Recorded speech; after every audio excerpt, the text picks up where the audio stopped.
अस्सलाम वालेकुम। जैसा कि हमने आपको बताया था कि अगले दिन हम हमारी जो क्लास 10 की दरसी किताब जान पहचान है उसका दूसरा चैप्टर पढ़ेंगे।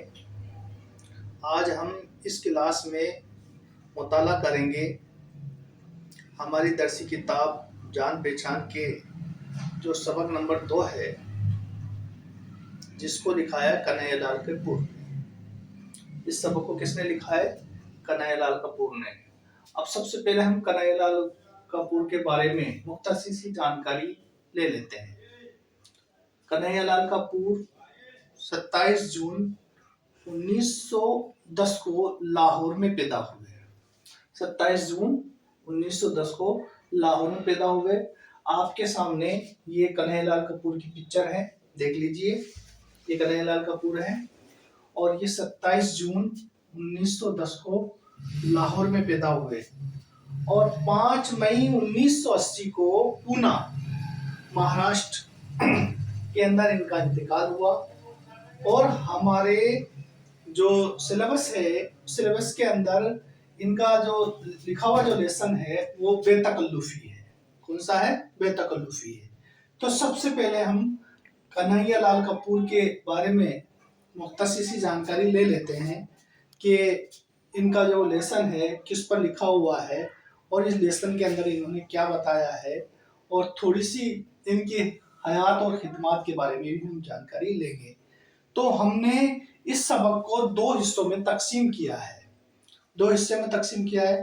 पहले सबक के हिस्से में हम कन्हैयालाल कपूर के बारे में जानकारी देंगे और फिर दूसरे हिस्से में हम सबक के बारे में पढ़ेंगे। ठीक है, तो हम समाअत फरमाइए। तो हमारा जो सबक है, सबक बेतकल्लुफी, जिसको कन्हैयालाल कपूर ने लिखा है। अब कन्हैयालाल कपूर के बारे में थोड़ी सी मालूमात हम कर लेते हैं। इनका शुमार बड़े तंजो मजा निगारों में होता है। ये तंजो मजा के लिए जाने जाते हैं। कन्हैयालाल कपूर तंजो मजा के लिए जाने जाते हैं। इस सबक को हमने 2 हिस्सों में, जैसे कि हमने बताया कि 2 हिस्सों में सबक को हमने तकसीम किया है। पहले हिस्से में इस सबक में हम मुसन्निफ जो कन्हैयालाल कपूर है इसके बारे में मुख्तसर सी बातें करेंगे और हम इसकी जिंदगी के हवाले से भी बातें करेंगे और इनकी तर्जो तहरीर के हवाले से भी बात करेंगे। और इस हिस्से में हम दूसरा जो हिस्सा है, उस दूसरे हिस्से में हम सबक, जो हमारा सबक है बेतकल्लुफी, सबक बेतकल्लुफी है, उसके बारे में बातें करेंगे कि बेतकल्लुफी जो सबक है, इस सबक के अंदर कन्हैयालाल कपूर ने क्या बात बताने की कोशिश की है, क्या बात वाज़ेह करने की कोशिश की है, इसके बारे में हम बातें करेंगे। तो शुरू करते हैं हम इस सबक का पहला हिस्सा, जिसकी शुरुआत हम करते हैं कन्हैयालाल कपूर के हवाले से।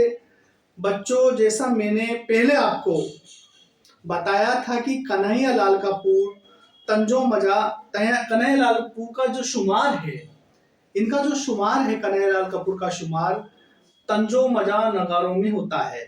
बड़े यानी सफ़े अव्वल के तंजो मजा नगारों में इनका शुमार होता है। तंजो मजा उर्दू अदब में कोई मुकम्मल या अलग से कोई सिनफ नहीं है, लेकिन सिनफ की हैसियत रखती है। तंजो मजा जो है उर्दू अदब में कोई अलग से सिनफ नहीं है, लेकिन एक सिनफ की हैसियत रखती है। जैसे कि गज़ल है, मर्शिया है, मसनवी है, रुबाई है, कता है ना, नसर है, नज़म है। ये उर्दू अदब की अलग अलग सिनफ है। तो तंजो मजा कोई उर्दू अदब में आई हुई कोई नई सिनफ नहीं है, लेकिन एक सिनफ की हैसियत रखती है। तंजो मजा के अंदर क्या होता है, सबसे पहले हम इस बारे में जानकर लेंगे। तंजो मजा के अंदर क्या होता है, इस हवाले से हम बातें करेंगे।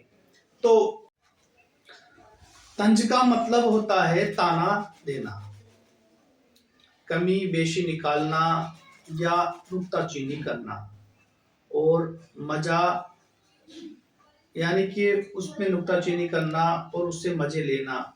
इन्हें ताने मार मार करके मजे लेना। तंजो मजा का मतलब होता है ताने मार मार करके मजे लेना। इसके लघवी मायने होते हैं ताने मार मार के दूसरों को खुश करना या दूसरों को ताने मार मार के खुश होना। तंजो मजा निगार हंसी हंसी में अपनी बात तो करता है, लेकिन उसका असल मकसद ताने मारना नहीं होता है। उसका असल मकसद ताने मारना नहीं होता है, बल्कि उसका असल मकसद होता है इस्लाह करना। यानी तंजो मजा के जरिए जिसकी मुसन्निफ हंसी उड़ा रहा है, उसकी हंसी नहीं उड़ा रहा है मुसन्निफ, बल्कि उसकी इस्लाह कर रहा है। यानी कि उस कौम की इस्लाह कर रहा है जिसके ऊपर तंज किया जा रहा है। तो तंजो मजा निगार का मतलब यही होता है कि दूसरों की इस्लाह करना। यानी तंज यानी ये नहीं है कि उसके ऊपर तंज कसना या उसको नीचा दिखाना, इसका मतलब ये नहीं होता है, बल्कि उसका असल मकसद ये होता है कि उसकी इस्लाह करना। हाँ, तो हम कन्हैया लाल कपूर के हवाले से बात कर रहे थे।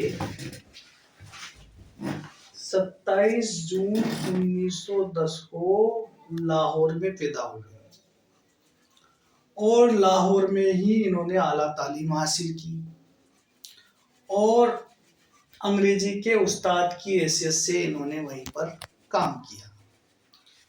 अब 14 अगस्त 1947 को जब हिंदुस्तान तकसीम हुआ, हिंदुस्तान के दो भाग हुए, एक हिंदुस्तान और एक पाकिस्तान, तो ये इन्होंने हिंदुस्तान में ही रहना पसंद किया और ये हिंदुस्तान आ गए और गवर्नमेंट कॉलेज मोगा पंजाब में ये प्रिंसिपल के ओहदे पर इनका तकर्रुर हुआ और यहीं पर इनका इंतकाल हुआ।